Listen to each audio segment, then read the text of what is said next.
Karibu kusikiliza simulizi yenye kustaajabisha kwelikweli ya kijana Miquissone. Miquissone alikuwa ni kijana ambaye alikuwa na maono makubwa, lakini pia alizaliwa akiwa ni kijana mwenye maajabu kwelikweli. Miquissone alipokuwa mdogo tu alikuwa akizungumza lugha ambazo hazieleweki wala huwezi kutambua ni nini ambacho mtoto huyu alikuwa akikilenga zaidi. Miquissone alizaliwa akiwa ana vidole visivyokuwa vya kawaida, lakini macho yake alikuwa akikutazama, kuna muda yalikuwa yakitoa mwangaza wenye kung'ara kwelikweli. Bila shaka ulishapata kuwahi kusikia kwamba kuna ulimwengu mwingine wa viumbe vya ajabu. Ukiachana na ulimwengu huu tulionao sisi, basi kuna siri kubwa ndani ya ulimwengu mwingine wa viumbe vya ajabu. Hizi zimekuwa ni kama stori za mababu wa mababu, lakini wengine tumekuwa tukishuhudia kwenye movie tu.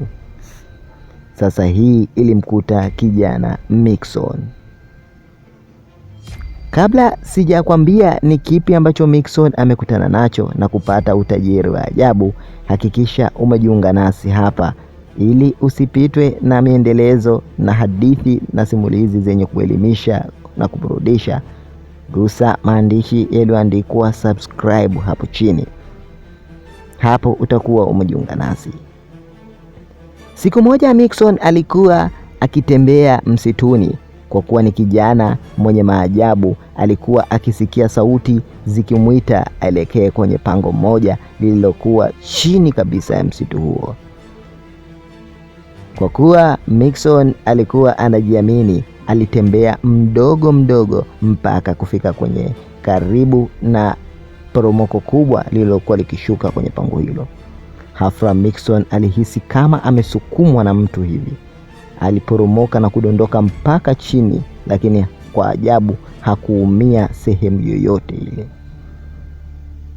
Miquissone alipofika kwenye pango hilo alikutana na kiumbe kifupi chenye kung'ara kwelikweli na kikimuonyesha kidole mithili ya yule jadu wa kwenye Koi Milgaya. Miquissone alipiga kelele kwelikweli, lakini alizibwa mdomo na kuchukuliwa na kutiwa katika chungu kimoja ambacho alipotokea huko alikutana na dunia ya ajabu kwelikweli. Miquissone aliweza kukuta wanyama tofauti tofauti, wanyama wenye mabawa masikioni, wanyama wenye kubeba fedha, magari ya thamani pamoja na dhahabu. Miquissone alipofika alikuta viumbe vya mithili hiyo vimekaa vyote vikimwangalia, na mbele yake kukiwa kuna kiti cha ufalme. Miquissone aliitwa na mwanamke mmoja mrembo aliyekuwa akimelemeta kwelikweli, mwenye mkia mithili ya farasi, na kumwambia Miquissone aende akaketi kwenye kiti hiko. Baada tu ya Miquissone kuketi kwenye kiti hiko, mambo ndipo yalipobadilika. Miquissone alijiona akiamka usingizini akiwa kwenye nyumba ya fahari, huku wazazi wake wakiwa wanamfurahia, ndugu zake wakiwa wanamuishi birthday yake. Miquissone aliona ni maajabu, sababu alizaliwa kwenye familia masikini, alafu ghafla baada ya kuwa ndotoni na kuamka akakuta mambo yale aliyoyaona ndotoni yako kwenye maisha yake halisia. Hili ni shavu dodo, vijana wa mtaani wanakuambia hivyo. Hiki ndicho kilichomkuta Miquissone. Unadhani ni nini kiliendelea kwa Miquissone? Ungana nasi hapa.